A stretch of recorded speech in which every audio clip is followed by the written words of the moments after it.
வினோத் சாகர் கூட. ஏன்னா பாலசரவணன் வந்து அப்ப நெறைய படங்கள் வந்து இப்பவும் சொல்றேன். ஸோ பாலாவோட ஒரு ஒரு இம்பெக்கபிள் டைமிங் ஒண்ணு இருக்கு. பாலாவுக்கு ஒரு ஒரு அப்பாவித்தனமான ஃபேஸ் ஒண்ணு இருக்கும். அந்த ஃபேஸ நீங்க காமெடியாவும் பண்ண முடியும். ஒரு சீரியஸ் கன்டென்ட்டையும் சொல்ல முடியும்.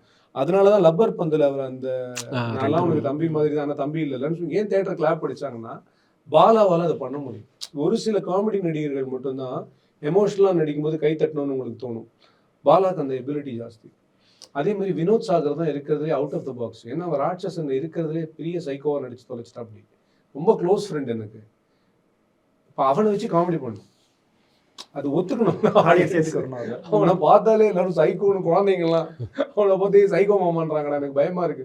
அந்த மாரி இருக்கிற ஒரு கேரக்டர் அவன். ஸோ வினோத வச்சு என்ன பண்ண போறோம்னா, but he gave me that space to work. So இந்த மாரி இந்த படத்துல அதே மாரி சிவா அரவிந்த் பார்த்தா டாக்டர்ல பார்த்தா அது பயங்கர காமெடி ப்ரோ. டாக்டர்ல கிளின்னு ஒருத்தர் வருவாரு. அவர நான் ஒரு சும்மா ஏதோ ஒரு ஷூட்டிங்ல பார்த்தேன்.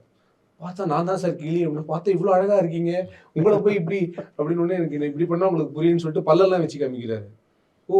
இனிமே உங்களுக்கு சப்பானின்னு யாராவது கூப்பிட்டா சப்புன்னு அரைஞ்சிருங்க அப்படின்னு சொல்லிட்டு, உன்ன நான் அழகா காட்டுறேன்னு சொல்லிட்டு அவர ஒரு போலீஸ் கேரக்டர்ல எடுத்து போட்டு, அந்த படத்துல எல்லாமே ட்ரை தான்.